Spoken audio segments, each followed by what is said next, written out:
You know why I love Kuga as a rider the most? Because they make it feel like it matters. Every single new form, every single new weapon and power up, it has some relevance on the story. It never feels cheap.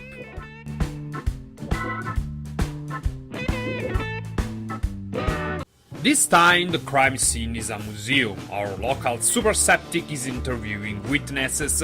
Two high school student boys who saw the two girls who were with them get kidnapped by a monster. Also, new toy car! I fucking knew it! Back to Shinosuke and Kiriko, he almost sounds convincing when he says that indeed no one can stay high gear all the time, that ruins cars. The lady cop isn't convinced. How can a lazy person call himself a Kamen Rider? But Shinosuke doesn't know what a Kamen Rider is, figures calling himself one. Before Belt-san or Kiriko can answer, and by the way, how does no one know these little toy cars running around in this station? They're summoned back to the SCU. As they go, the white car from the beginning appears, and Kiriko is shocked for some reason, but we don't get an explanation. We shift immediately to the crime scene. What?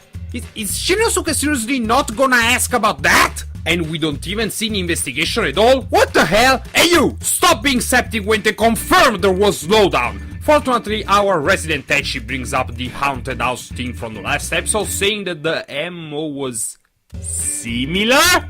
Ignore what it's written down here. Q's intel does not make sense. Okay, there is a Rodmute involved in both cases, but how does devouring pretty girl ghosts equal kidnap two high school girls in a museum as an MO? If that leap of logic was a real jump, I'd be asking how they're breathing on Mars right now. Anyway, Kyu, Kiriko and Shinosuke head to the haunted studio, and only now does Shinosuke ask about the gold shift car, Vegas. Apparently, each shift car is working on a case of its own. Vegas was looking for a Rodmute Kiriko has a particular relationship with. Anyway, the owner of the art studio, Ayata Kazuhiro, is quite amused by their very existence. And he gets pretty avant-garde with Kiriko, if you know what I mean. As his apprentice Hajime makes him notice, it's pretty rude to bargain information for a portrait, and he gets treated like a rag for his troubles. Our heroes are suspicious of the master, but I'm more suspicious of the apprentice, but then again, I know tropes, they don't.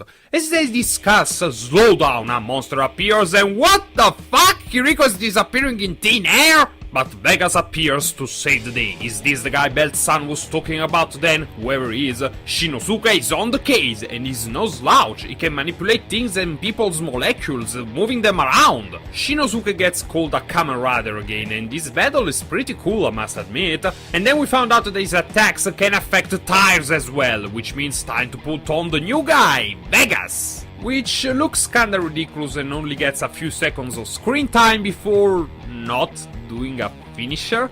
Apparently Vegas works like a roulette, you get whatever the deck deals. Q, monster escaping, and Q Belt-san revealing that even he doesn't know everything about shift cars. Next scene, Heart, Brain and Chase have cornered what I guess is another Rodmute. He robbed a bank, but he went about it in a too revealing way. Not sure why people who made a worldwide mass scale attack would care about subtlety now, but Chase transforms and executes the Rodmute, who, before going back to a number, suggests to keep an eye on the Psycho Painter, Paint.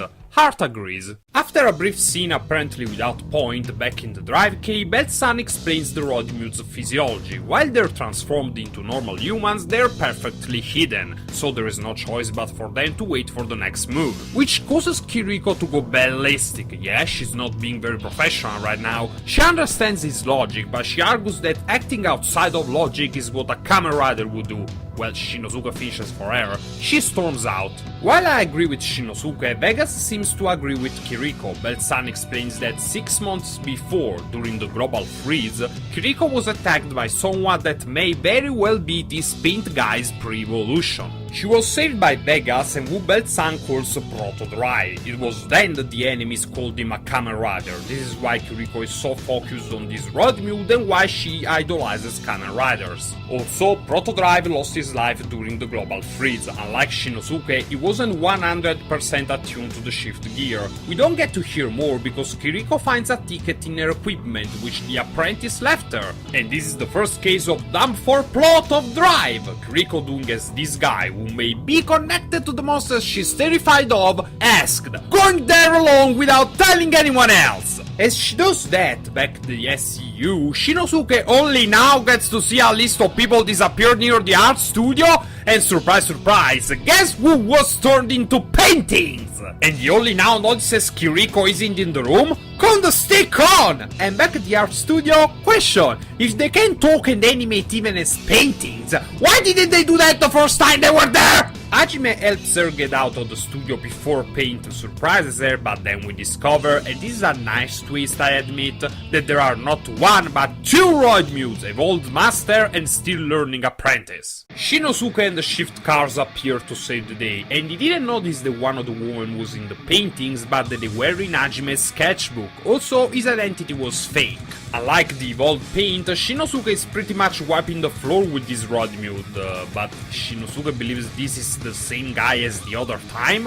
Or is he just taunting him, maybe? Oh look! Two more toy cars! Meet Spin Mixer, the concrete mixer car, lets you shoot concrete at the enemy and trap them. Massive Monster, the flying Venus garbage pail kid car. What the hell is going on here? Anyway, monster destroyed, his sketches are free, and Shinosuke did believe they were the same guy? What the flying fuck? What the hell could have possibly given him that idea? And Kiriko believed it too? What the hell did I put in your coffee today? But thankfully we get something interesting to see when Chase arrives and attacks the duo. He also calls Shinosuke a Kamen Rider, and Belt-san seems to know him, but not as a Roid Mute. He reveals himself as Machine Chaser, the Roid Mute's hitman. Under the eyes of Paint, the battle between these two is joined, and episode end.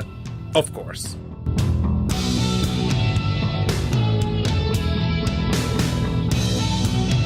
I said most of what I wanted to say in the review. This is a big step down from the previous two episodes. Did they throw logic out of the fucking window? I can understand Kiriko being fixated on her attacker, that makes for character development. It's cool. But going somewhere alone when she knows this monster is around and she's defenseless against him? Shinosuke believing the two monsters to be one and the same? Not getting a list of disappear people before? What the hell? And the hint of the day is referring to, of course, the fucking overabundance of shift cars! They're throwing them at us, without a pause, 3 in this episode alone! 3 episodes in, we have 8 shift cars! Do you have any idea how cheap are you making these things look? They don't feel special, they don't feel cool, they just feel like toys! The only exceptions are Type Speed and Vegas. For now, remember Kuga, how each form and weapon had to be discovered. It was tied to the crisis of the day, it felt needed, it had a build-up, finding out how to properly use them at one. Go-Ram had almost 10 episodes of build-up! What they're doing with Drive's shift cars is the equivalent of throwing wet paper tissues at a wall and see what sticks. Jesus Christ, that's disrespectful! I understand you want more stuff to sell, but why would children want to be Kamen Rider if it doesn't feel cool? At most they'll buy Type Speed right now. Stop! It's almost as disrespectful as going, oh, I didn't realize they weren't the same. Even a 3 years old could tell you that! Show some respect! I'll never ever get tired of saying this. Just because something is made for kids first, it doesn't mean you can cut corners on logic. Children are not stupid! They just lack experience! God! That's all I have to say for today. At least Machine Chaser looks like an interesting character. Let me know what you thought this episode in the comments, and don't forget to subscribe and like this video. It helps a lot. And if you'd like, hit me up on my social media accounts and check out my gaming channel. Would you like to know my secret shame? The thing about video games I feel most ashamed of? I know you want to. Oh, and please like this video as well. I already said that. Ciao!